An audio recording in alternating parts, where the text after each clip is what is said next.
I'm sorry to interrupt your conversations, but I'm Marie-Josée Kravis. I'm the chairman of the Economic Club and a senior fellow at the Hudson Institute.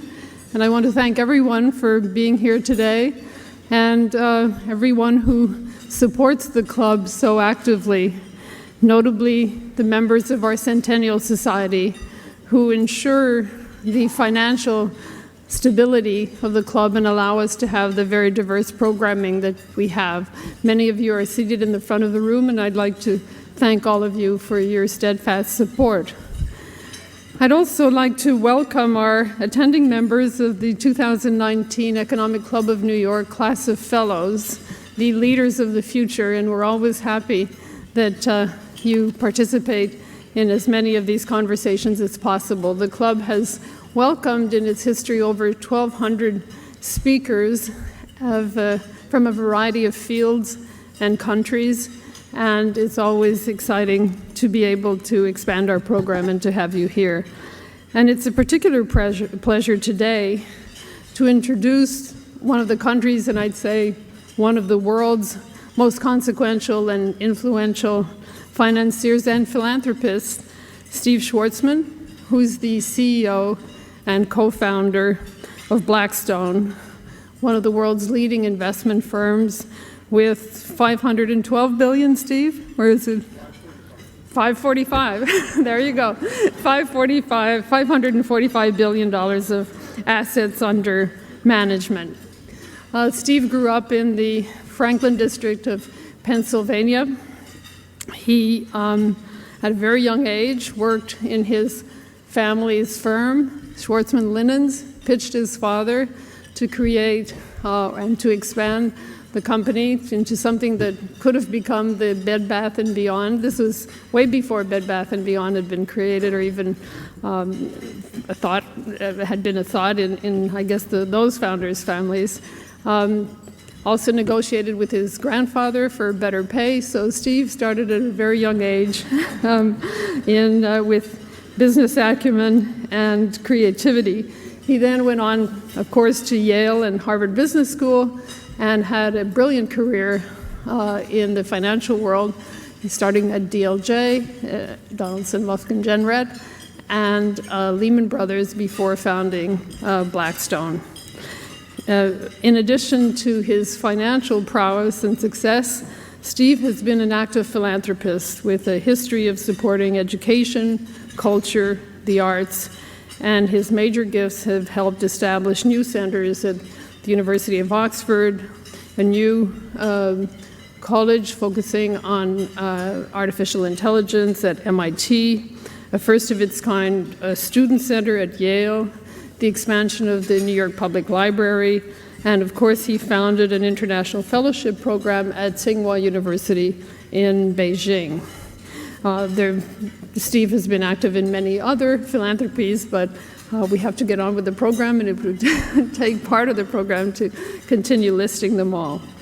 In addition to being an assiduous member of the Economic Club of New York, Steve participates in the Business Council, the Business Roundtable, the Council on Foreign Relations, the International Business Council of the World Economic Forum. He was the former co-chair of the Partnership for New York City, and he serves on the board of the Asia Society, New York Presbyterian Hospital, the advisory board of the School of Economics and Management at Tsinghua in Beijing. As a reminder, this event is on the record. There are quite a few representatives from the press who are in the room, and the format today is a conversation, which I look forward to having with Steve. And Steve, if you'd join me, we could begin.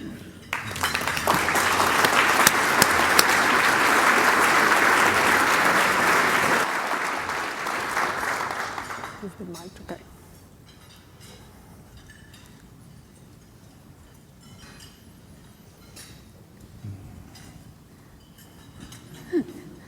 So, Steve, first of all, as I was listing everything that you do, I have to thank you for just taking the time to be here today. Yeah, it's fun. I've been a member a long time.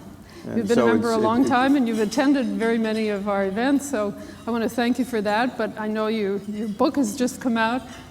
The members have copies of the book on their chairs. I know how busy you are, so it's really important that you're here today, and I want to thank you.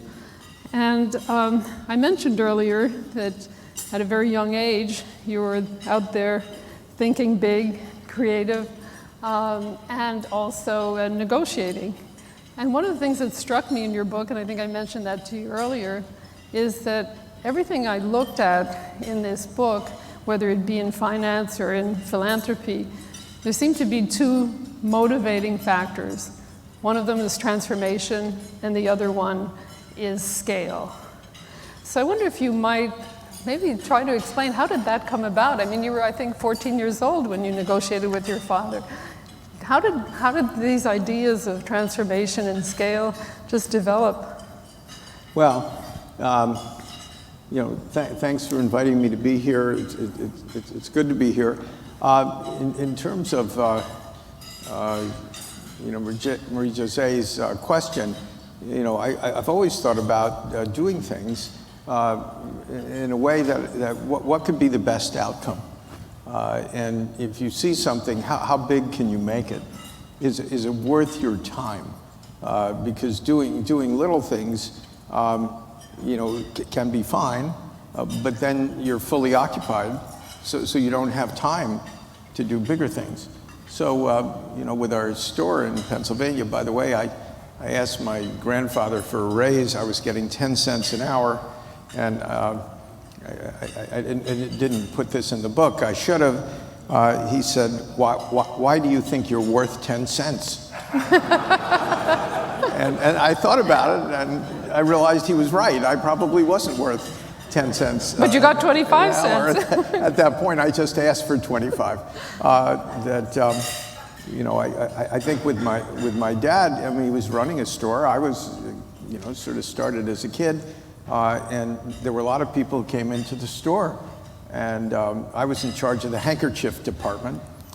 So I took linen hankies out in a box, and sort of people would play with them. Sometimes they'd buy them, and then I had to put them back in the box and put them into the counter. And this is not, high value-added work. And I sort of was looking around. There were a lot of people all the time, and I said, Dad, why don't you expand the store? He said, what do you mean expand it? I said, well, why don't we take it, all over the country? And I said, it's clear that this works, so it should be everywhere. How old were you? 14. So he said, they'll steal from the register if I'm not supervising it. I said, Dad, there are stores all over the country that, it's like a chain, and somehow they figured out how to protect the register. So then he said, well, I don't think I want to do that. So I said, well, we can expand all over Pennsylvania. That should work. And he said, I don't want to do that. So then I said, okay, let's just open like 6 or 7 stores in Philadelphia. And he said, I don't want to do that either. I said, Dad, this is like a can't miss, because all you do is you take the same basic store and it'll work. If it's working here, it should work everywhere. And he said, well, I don't really want to do it. So I said, why don't you? He said, because I'm a happy person. And I'm happy just the way I am. I have a house, I have 2 cars, I have enough money to send you and your brothers to college, and I don't aspire for any more. And I sort of was trying to take that in. I'm obviously still trying to take it in. The idea that he could just be happy with that. Well, he was always happy. I mean, that's one of the wonderful things. You don't pick your parents, but when you have good ones, you get some of that stuff yourself, right? You inherit that characteristics. And I'm pretty happy, but I can always be happier. But you have a different aspirational gene. Yeah, I always like to look at things and say, what is the most amazing thing that we can do with this idea? And and it's got to be pretty amazing to get me to do something. And once you do, if you pursue what I call worthy fantasies, right? And your job's to make them into reality. That when you do that, you can bring other people into your dream. So I think one of your first job interviews, when they asked you what you wanted to be, and you said a telephone switchboard. So that was the idea of bringing ideas from everywhere. Yes, that was an unsuccessful interview. I don't recommend you tell anyone you want to be an inanimate object. But I did that in college because I was trying to figure out, like a lot of things I do, how do I want to feel? Or how does somebody want to feel, when they're doing something with us? And I wanted the sensation of having a lot of feeds, because I'm not a self-starter in that sense. I respond to information and data and things that people say, and then sort of have it all come in, run around your head as a central computing unit, and then out it goes, and you put that information once it's processed into different places. So apparently, in 1969.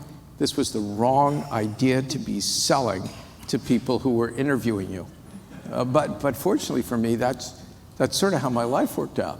That's what I sort of do. But you take information from a variety of places. For example, when you were at Yale and you overthrew a 268-year tradition with parental housing. How did you do that? I know that you did surveys and so on, but how do you get people who think so differently from you to adhere to your vision? Well, you always try and figure out how a person you're dealing with is, what's on their mind. And if you know what it's like to be them, it's pretty easy to deal with them. They don't have to say much, right? So if you're trying to change something that's been around for 268 years, with women in the dorms, after I went to an all-male school, I was in the last class, then you realize that the administration has a reason they keep turning down people for 268 years, right? So they're going to think that if you have, sort of women in the dorms at all hours, that you're going to be having parties, it's going to be noisy, it's going to be disruptive, your roommates won't be able to, do their studying, and you just think about all the objections that you can have. So I knew if I went and talked to those same administrators, it would be 269 years that they'd turn it down. So the only way to make that change is to defeat those arguments, and the way you do that is you ask every undergraduate in the university for their views. So I designed a survey, and we had 11 colleges, and I got one person to stand at the dining room when people walked in. They gave them the survey, and then there was a little basket when they walked out. This isn't high tech, and they all filled it out, and then I got it, and a few of us just tabulated the results. And the results were roughly, I think it was 99.6% of the kids said, I don't have any objections, do whatever you want. So then I got a friend of mine who was the number 2 guy at the newspaper, a guy named Reed Hunt, lovely guy, ended up as head of the FCC. And I said, Reedy, we got this survey, would you print it on the newspaper? He said, sure, I'll put it on the front page. 4 days later, 268 years of prohibition was just washed away because you took away the objections that people had. So things like this, in a way, are just logical. And if you know what somebody's issues are, and you can, in effect, defeat that argument, then people mostly give up. Do you think that applies today? I mean, we're so divided politically, socially, economically, and we talk a great deal about some of these issues, inequality notably, but there doesn't seem to be the ability to create that kind of conversation or willingness of putting yourself in the other person's shoes? Well, it depends whether anyone's trying to be practical and achieve something, or whether they're just stating an ideological position. Increasingly, ideologies are tough to change, and particularly when you use that as a filter for understanding of all facts. And so it is a bit discouraging when you show people, facts that end up in failure, that are inconsistent with their ideology. They'll continue to do the same thing and create failure. That's a new concept, for our society. We Americans historically have been unbelievably practical, solutions-oriented, what's good for everybody, and now those lines have changed. And I think because it doesn't work well, there'll have to be a change back, because just at the rate we're accelerating, it's not going to be helpful to society. And well, you're a member of the Business Roundtable, and of course the Business Roundtable made its quite dramatic statement a few weeks ago, talking about the responsibility of business towards a number of social, social issues. And how do you think that works out you're a practical person, in a practical way? If a business decides or a bank decides it has to close a bank in a community, do community interests come before shareholder interests? And how are you going to balance, or how do you think business balances these now sometimes conflicting goals going forward? Yeah, this is a challenge for business, and the reason why you have, a statement of the type where instead of just making a profit, you have in that statement pretty much equal responsibilities to your community, your employees, your suppliers, and there was one other constituency. And part of the reason I think why people went ahead with that is because our governmental structure is not providing the solutions for those constituencies. And so, people are looking around, can somebody help with those things? And the business community is very large and substantial resources. And so where else are you going to turn?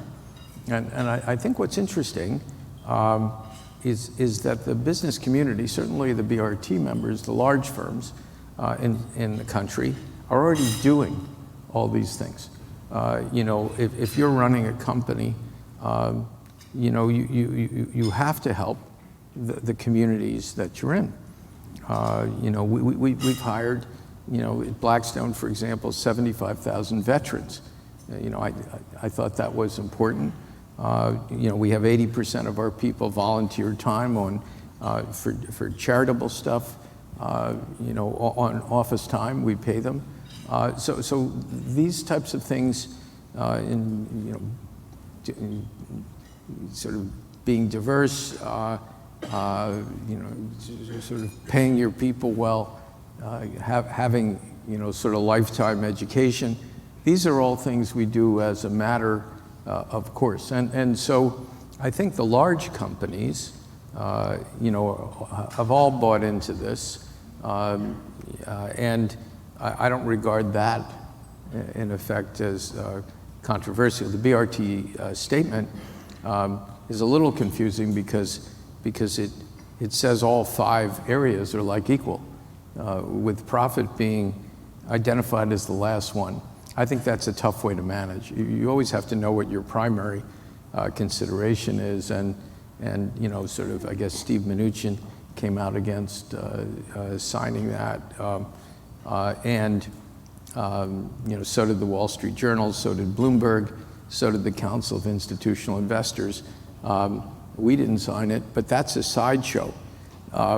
Signing, not signing, believing that all these things are important and doing them is what's important. Well, you've certainly been very successful at generating extraordinary and sustained profits and helping pensioners and state pension funds and your investors across the board. But when you started Blackstone, you didn't want to repeat some of the issues that you had encountered, both at DLJ, lack of training and so on, and some of the infighting that occurred at Lehman.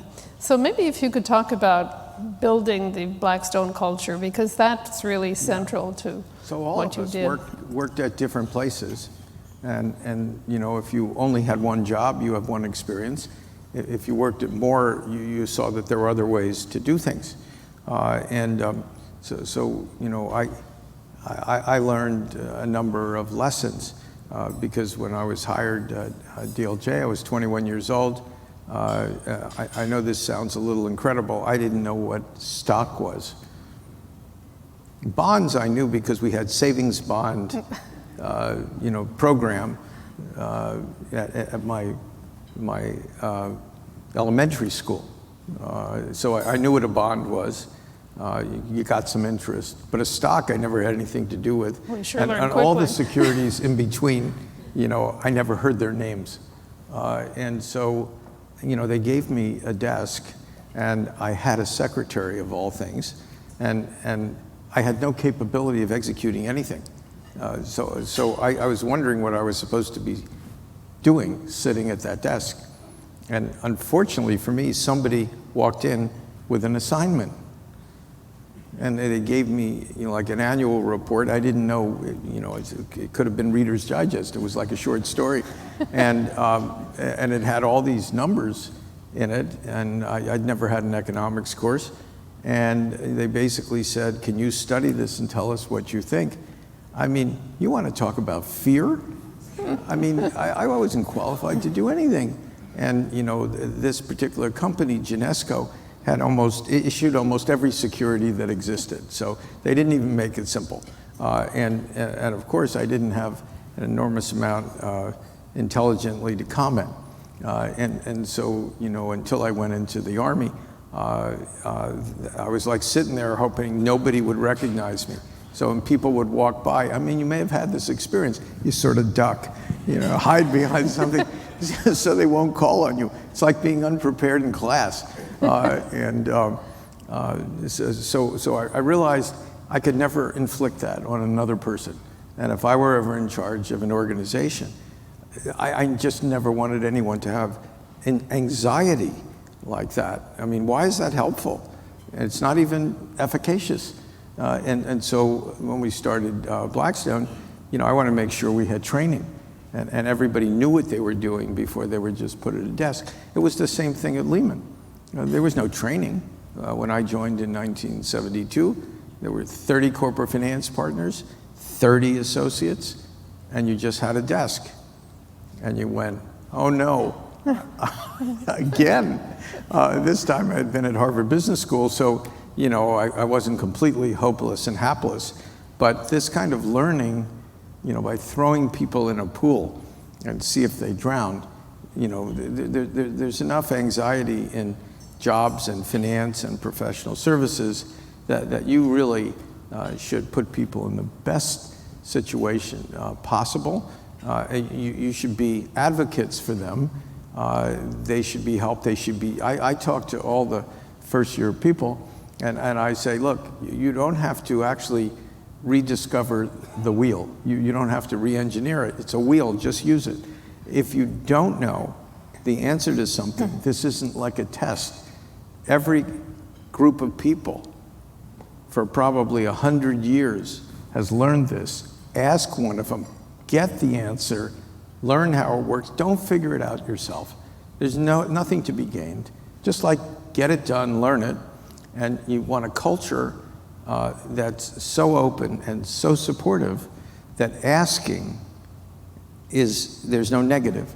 Asking is a strength because if somebody gives you that answer and you can incorporate it in your thinking from a process perspective, you've just saved it, you know, like a half an hour, a day, a week, and you know, just learn more things. So you know, I like to do things where we're helping everybody who works for us and also create a culture where there's basically no politics. Meritocracy culture. It's really important because if you don't tell people that, then the human condition is they think they have to kill somebody off so that they can be promoted.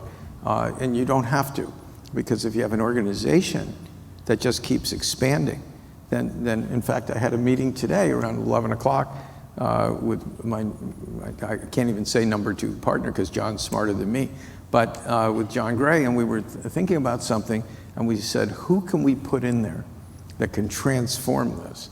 And it's our scarce resources, and we've got tons of amazing people, but we can use more.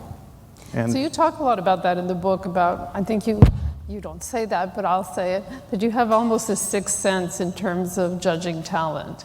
You're not only knowledgeable, but you have this instinct about talent. Yeah. So maybe if you talk to us about the airport test. Well, you got to do more than the airport test, because course. that's just somebody who's good at bullshitting with you. It's really what you want to do when you're picking somebody. I mean, I love interviewing people. It's like an adventure, and I love adventures. And you meet a person and you're trying to figure out, what they're like. How smart are they? How flexible is their thinking? Can they track what you're saying? Can they take a dialogue further? Are they timid and are always waiting, for you to ask them something? Or are they comfortable? Can they sort of, what we call it in the trade, everybody in this room would know this, can they hold the table? And if they don't know something, are they comfortable saying, well, geez, I haven't been exposed to that, or I really don't have a view on that. Can you bring me up to date? Sometimes I walk in and I've had like a great experience on something. I'm excited about it. And I'll just sort of walk in and start talking to them about it. And the person who basically recoils because I'm not looking at a resume and I'm just talking to them like they're one of the people at the firm, they are the wrong people, right? Because if somebody comes in and engages you with something and it's interesting, why wouldn't you want to talk about it? So there are all these ways of figuring out, what somebody's like. I always read resumes really carefully, because everybody hides something in their resume. I was the national chess champion at the age of 7. The only reason they put that in is so you'll ask them about it, right? And everybody has something that's an oddball that they usually put it, by the way, down at the bottom with interests. And I always fall for that because they want me to. And I'll say, okay, so how did you learn chess? And how did you beat the whole country at 7? Were you happy about that? It sounds like it's great. And then they'll open up, because that's their crutch to have themselves be comfortable. So okay, fine, if they want that, let's start out being comfortable. And you wander around a little bit, and you can see if they're on their game, that they deal well with stress. And the other little trick is always look at them in the eye, because the eye is the window on the soul. And people basically give themselves away when you're like laser focused on them, not in an intimidating way, but in an interesting way. So I love doing that part of my job, because it doesn't take much prep work and it takes a half an hour. So it's it's sort of fun. Well, let's talk about your secret sauce, because you start Blackstone with Pete Peterson. Initially, it's more of an M&A firm, become a private equity firm, but that's not enough. You then expand into other areas, hedge fund of funds, into real estate. Did you have that vision when you started, or did that come along iteratively? No, we had that vision when we started. It was very interesting. My partner, Pete Peterson, was very smart. He's passed away last year. But Pete was a real great Summa thinker, a little different than me. And he was a great process thinker. And so before we went into business, we basically had breakfast every day at the Mayfair Region. We were the first people there, the last people to leave. I had so much coffee, I think I'm still awake. And we were usually there 2.5, 3 hours. And what we talked about is how can we construct something that was different than everyone else was doing. And as you know, Henry was doing private equity. He was the leader in the world. Even at that point, 1985, there were only a few people doing private equity relatively compared to now. And so we put together a business plan, and we're still doing it. No innovation since 1985. So the first thing is we decided to become an M&A boutique because that's what I knew how to do. Plus, it required no capital. So you didn't have to take outside money, and it's a great business because when you talk to people, they give you millions of dollars. No, not today, here, but generally, what a business. I mean, that's pretty good, right? So that was going to be our cash flow. As soon as we did that, we were going to go into what was then called the LBO business. Now it's private equity. And the third thing we wanted to do was to start what we called in our business plan affiliates. And what that meant is that we were going to identify other things that were going on in finance where either a market had gone down and there was enormous value, or there was a new trend, and it was so powerful that even I couldn't screw it up, right? It was just going to happen. And once you identify that, our plan was to go into that area, but we needed two things. Well, the first was it can't miss as an economic proposition. The second is we had to have somebody who was a 10 on a scale of 10 to run it. That's where most people make mistakes. And the third is that the area itself had to generate intellectual property, intellectual capital that would improve all of our other existing businesses. So everything was a building block. And what we were doing, I guess, before our time, was developing like a huge database, if you will. And we didn't have algorithms, so humans mined that. And the more information you have, the easier it is to see anomalies, to see patterns in changes in the world. And so that's what we do. And we wrote this up and sent it to everybody. And it's interesting that nobody followed us. And we sent it to all the people we wanted to do business with and said, hi, it's Pete and Steve. We're starting a new company. There were no M&A boutiques then. It was hard to imagine. Now there's so many, and good ones, including PJT that we spun out of Blackstone. And that was like a new thing. And that had its own problems. I thought we'd be wildly successful. So we sent out about 500 of these letters. Nobody called. You try that one as an entrepreneur. Nobody called. So then we called all of them. You can spend a few weeks calling 500 people. And we managed to get no business. So if you ever start something and you have no business and you have an office, even though we only had 3 people, it was Pete and me and Pete's secretary. I didn't have a secretary for 2 years. I answered the door, I answered the phone.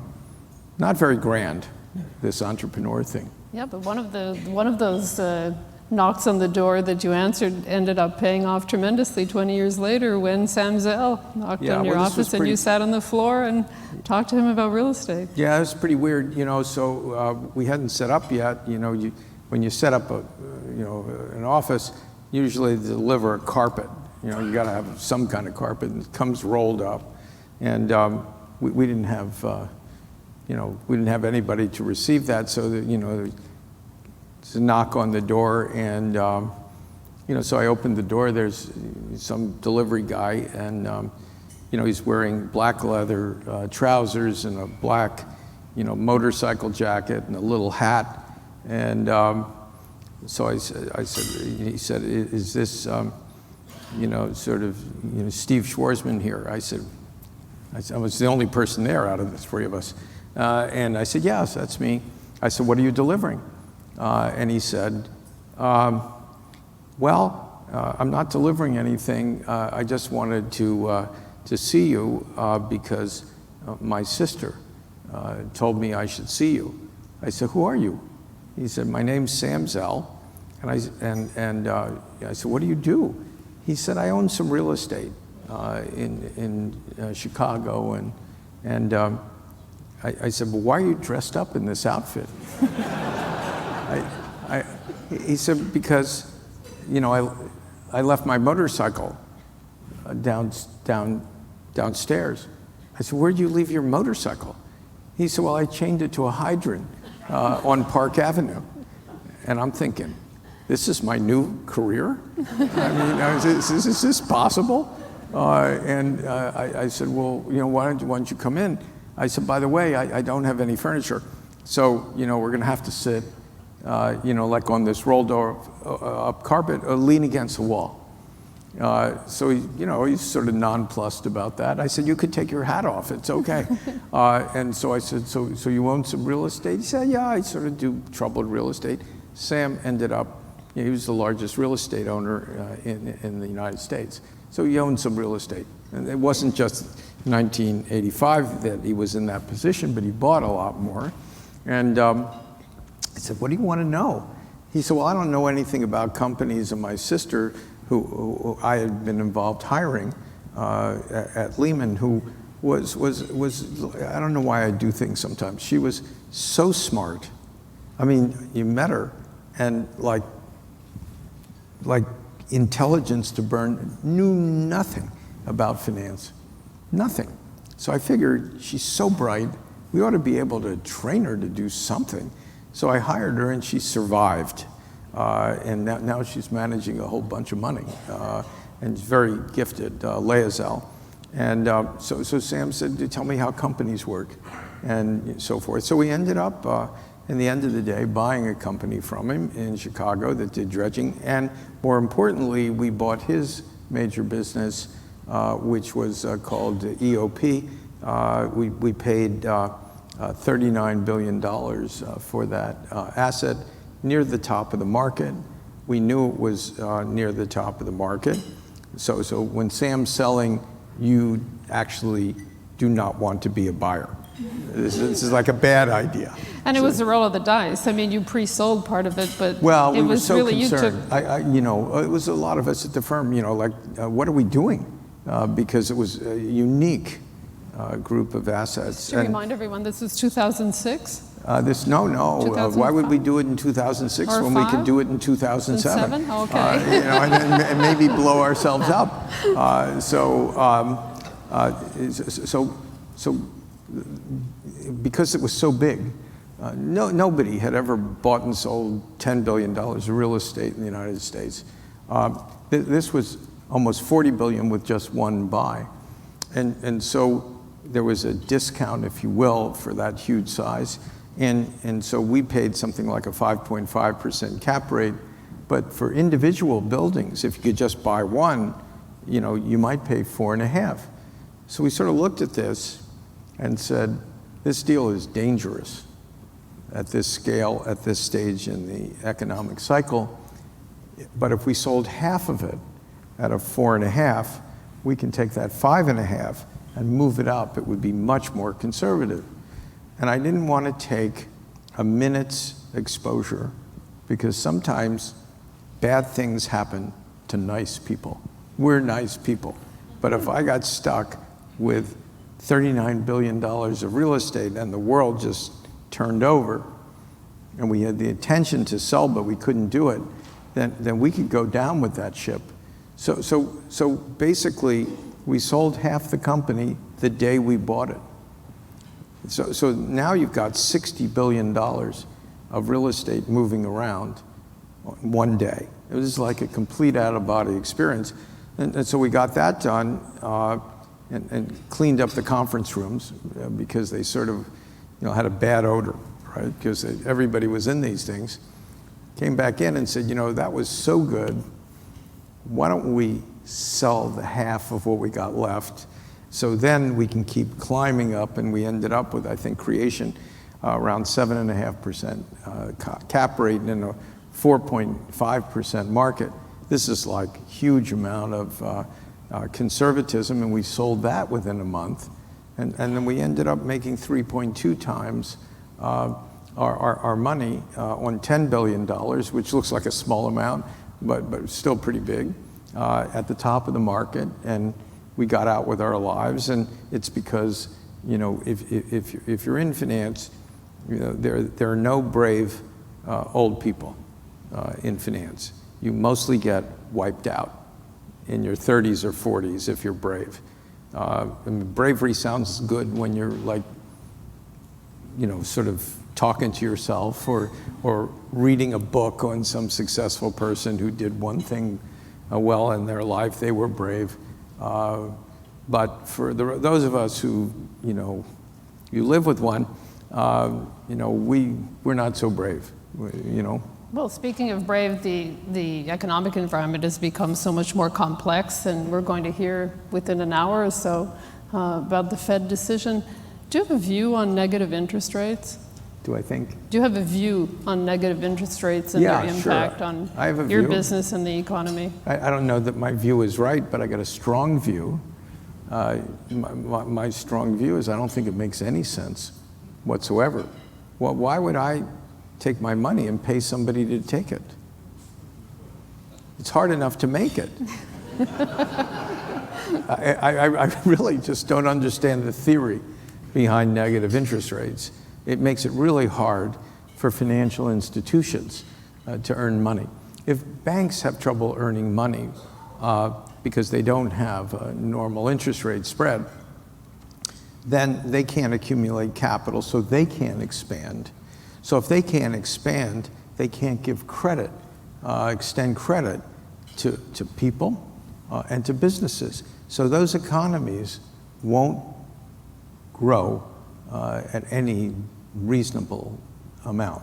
And so as central banks have forced different countries to be in that position, I think it's a huge handicap. Interest rates going down is basically stimulative until they go too far down. If you have a society where you save money, let's pretend you're older, and you depend on those savings, to live, and interest rates are negative, you can't do anything conservative to pay your bills. So I think it punishes sort of regular people, and as you go deeper and deeper into this sort of negative interest rate territory, you make it harder and harder for your own economy. It seems like low is good, but too low, I don't think, is really the right way to go. Do you worry also that as people are searching for higher yield, they will make riskier decisions and misallocate capital? And I'm thinking in particular of the retail investor. We had Jay Clayton here last week, and one of the things that he emphasized is having more access or providing more access to private markets for retail investors. Yeah. Is that a good idea? I think it's a good idea because what's happened is that when you have low interest rates, as you say, it makes it harder for people. But private markets, which we're in, that's our business. We have some other businesses too, have turned out to be quite conservative. In other words, we historically have basically not lost money on investments. I don't think we've ever lost money on a fund. People lose money on stocks all the time, so if you have private investments which aren't like buying stocks, when you buy a stock, you buy a stock. So you get the opportunity to watch it go up, stay the same, or go down. It's a passive sport. When you buy private investments, you buy them typically for control. The only reason why you want to control them, because you pay a premium to get them, is if you think you can make that asset grow much faster. And if it grows much faster, one, you'll create more jobs. But when you exit it, people will pay you a higher PE multiple for something that grows fast as opposed to something that didn't. And then if you put leverage on top of it, if you do a simple mathematical model of that, then instead of what the stock market makes, you should be able to make about twice the stock market. And that's what we've done. It's not that hard. And so why shouldn't regular people have the benefit of that, particularly when Americans have very low savings? So to the extent you need liquidity and you can't do that, you wouldn't put all your assets in that, but to be forbidden, basically, to do any of that when the people in this room probably invest in these asset classes. If not everyone, you probably have 80% of the people. Why are they doing it? Because it's smart. There's low risk and much higher return and control. So if something goes wrong, because everything doesn't always go right, you can change it. In the stock market, when you make a mistake, you just sell it at a loss. Actually, you wait for a while to make sure the loss is worse.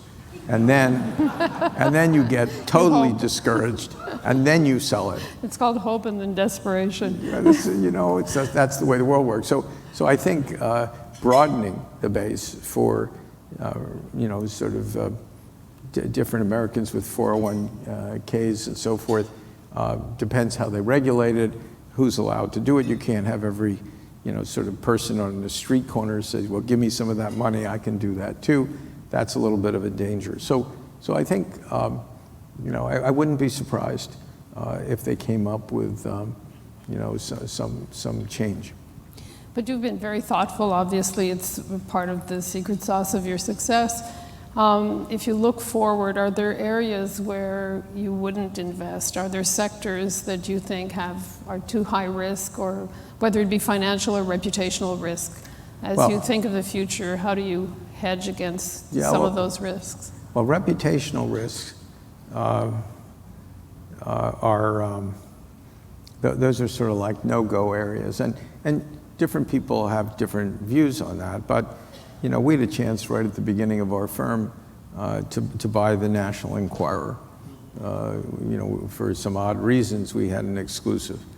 And I wouldn't do it. And the reason why I wouldn't do it is because I thought the National Enquirer at that point, besides the two-headed cows and other things, would print stories about people that were just untrue, that were salacious, and I never wanted to ever hurt anybody. And so I thought the premise of doing that was wrong. It didn't matter whether you can earn money. Why would you be in money? Why would you try and earn money by hurting people? I also looked at smoking cigarettes and some of those things. I mean, if the Surgeon General is putting stuff on that this is going to kill people, why would I ever want to be part of killing people? I mean, there's certain bright lines where you just sort of go, what are we thinking? And so different people have different points of views on things, but I've always looked at things, would I be proud? Is this consistent with my values? And if it's not, you just don't go there. Now, you asked the other question about, sort of danger areas. The system right now is in quite good shape. The regulators, even though we slowed down the growth for 8 years, we've accumulated enough capital now that our banks are the best in the world in terms of their capitalization. So we've really done a great job with that. In terms of markets, we're at record. So whenever you're at a record, you always sort of say to yourself, is this warranted? And the more you ask that question, the more you're answering it. So we're sort of in a, we're up there. But in terms of, we don't have bubbles in real estate and real estate supply. But where you can see real oddness is in tech private valuations. And I've been through periods, for those of you who are old enough, around 2000, which is 19 years ago, people didn't have revenue, they had eyeballs, right? You would sort of count eyeballs. I never understood that. What were they counting? I mean, how about revenue? How about profits? Things I understand. So, that cycle where people were counting eyeballs, roughly, I think it was like 99% of the venture deals went busted. And you could see it at the time. I won't even tell you which firm. They held out and then they started underwriting this crap. And I said, why are you doing it? These are going to go bankrupt. And they said, yeah, we know, but we've just lost too much market share. So this is the way finance works. You can hold out for a while and then you play that game. So now, I don't know anything about Uber at all, nothing. But when it was private, and you're talking about these massive valuations with no prospect of profitability, subsidizing drivers, and it's all kinds of stuff, that I sort of looked and said, seems like a lot of money to me. I didn't really analyze them. It just seemed like an awful lot of money for something that's not supposed to make money for a long time, and where the whole setup, has subsidies and odd regulatory things. And WeWork. What's that? And WeWork. Well, I was going to go there, but you just jumped, appropriately. And WeWork is, I've never studied it, but we did own a similar company that I think was worth, like, I don't know, a few $1 billion. These people were doing the same thing, and they were supposed to be worth, what was the number? $47 billion at one point. And I sort of went, what? How do you get this? It doesn't seem right to me, given what they're doing. And there were other issues, in terms of short-term leases and owning them long-term. And that's all fine, unless the world collapses. Then it's not so fine, right? So I sort of looked at it and I said, this one, I just don't understand. Usually when I don't understand something, that's bad for the other side, right? Because I'm just like a rational person. I don't fall in love with things because it's a moment. So I obviously have a stunted emotional life. And I sort of looked at that. So of course what happens, they file the thing and leave aside the governance and all these other things. And so now the whole thing didn't work. Does that surprise me? No. But because tech is so powerful and everything is about to be disrupted, almost everything, that it's gotten such a multiple that as long as, what they call them, trading sardines instead of eating sardines, and you just keep bidding things up, and you'll have some great companies, like Google and remarkable companies, but a lot of the ones that are aspirational, if you stop financing them and they can't get that cheap money, then bad things happen. And that's a sector right now where, it's pretty clear for the last 2 or 3 years that's been the case. On the other hand, if somebody bails you out, then you're a genius. Once the music stops, it's quite not the so same. good. So Well, we could these go- are little signs. We could go on and on and on trying to pick your financial wisdom, but I really would like to talk about philanthropy. And you mentioned, you mentioned technology. You've made a transformational gift to MIT in creating this center that will focus on artificial intelligence. And I'm really happy that Henry Kissinger is here also today. I think he was there at the opening of your center. And one of the issues that Henry raised was the fact that we talk a lot about applications of artificial intelligence, but not so much about implications. And you've commented on that also. How do you see this center evolving, and what is your objective in creating a center like that? Yeah, well, that's a great question. If you're young, you're going to have a great run.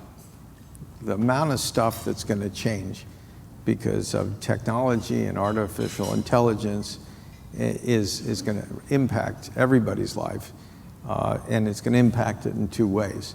One, there are going to be all kinds of amazing advances, both in the medical field, educational field. It's going to be pervasive and exceptionally high impact. And on the negative side, unless that technology is appropriately regulated by way of the introduction of that technology, then you could have all kinds of excesses, including very large unemployment that happens very quickly. I'll give you an example of that, then I'll tell you what Henry's concerned about. He could tell you himself, but I'm concerned about the same things. I had a guy come to my office about 2 months ago, he said, I'm here because I want to save you money. I said, okay, go for it. He said, well, I've got this technology where I can go into all of your companies and help you get rid of 40% of the people in your HR department and your accounting department. I said, so how do you do this? He said, well, it's pretty easy. We set up cameras to video what people do at work, and then we sort of plug into their computers and we suck everything out so we know what they do, and then we just replicate it with a machine, and we don't need the people. So I said, well, how advanced is this technology? He said, well, frankly, it's really simple, and we're good to go. And he said, I'm planning on doing this in 80 countries, and it's not hard. So I'm sitting there going, okay, what does this do for profits of an enterprise when you start getting rid of 40% of the people in individual departments? Like everybody's got an accounting department of any scale. Everybody's got an HR department. And I'm saying, what happens to all these people? It's one thing if I were to do this. What happens if this little good salesman / entrepreneur makes this sale to everyone in this room? What happens? And this is just getting started, right? And it can happen fast. He said this technology is not complex. So I tell you that one little vignette because it gives you just the most primitive idea of what can happen. So the reason I was involved with MIT is I'm interested in this problem of how do we introduce this sort of astonishing set of technologies without blowing ourselves up. Because one of the things I've learned from hanging around the tech people is that the people who invented the internet, actually somebody invented it. I mean, it was there, but you had to make it work. They all are extremely negative on the internet. I was just shocked. These are famous people. I mean, if you know technology, these are the brand names. And they all say the same thing. They said when we thought about basically inventing the internet, we thought it would be cool. Connect the world, knowledge moves around, it's all great. They said it never crossed our mind there'd be something like social media, that it would start the abridgment of free speech, would shout people down. It would make it very difficult for governments to function, because everything you propose, gets defeated like by a groundswell of people. He said, we basically would be happier if this never happened. And I'm sitting there going, geez, I got my iPad, it seems pretty good. And I don't use social media, so for me, it's okay. But these are the grown-ups who did this. And they're sort of in the never again pile. So here we have, and they say, here comes AI. This is super powerful. We have to do something about this rather than just let it happen. And so this is called ethics in artificial intelligence. And so, I care about that because I don't want something to go wrong for our society. And I want the good things to happen. And I was also interested in the U.S. competitiveness, because we're slipping, not because we're not smart, but because some other countries are better organized, and they're putting more money into things, and their government, has a very smart strategic plan, and our government didn't have much at all. And so part of doing this gift was a wake-up call for not just the academic areas, because MIT is going to double its computer science faculty, and they'll be the first AI-enabled university in the world. If you're Stanford, you look at that and you say, NFW, I got to do this. And if you're Berkeley, you got to do this. And if you're Carnegie Mellon, you got to do this. And so basically priming this industry for competitiveness was important to me, and it would be great if the U.S. government can get on board, and I'm hopeful that that'll happen. But that's the positive side of joining sort of a competitiveness race.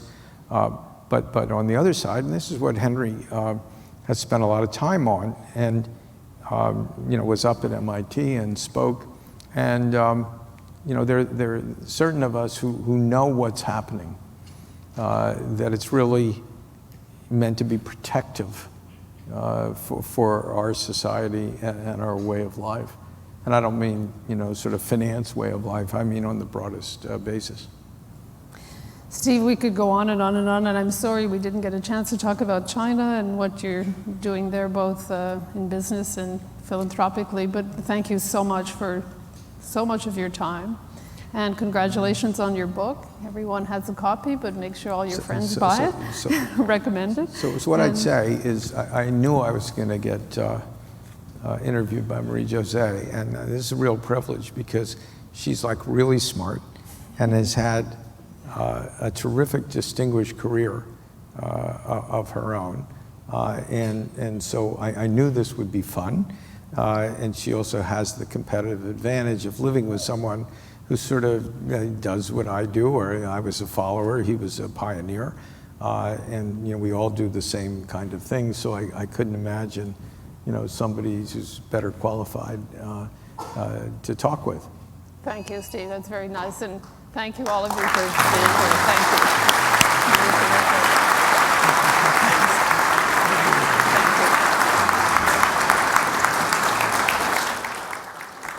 Bon appétit, everyone.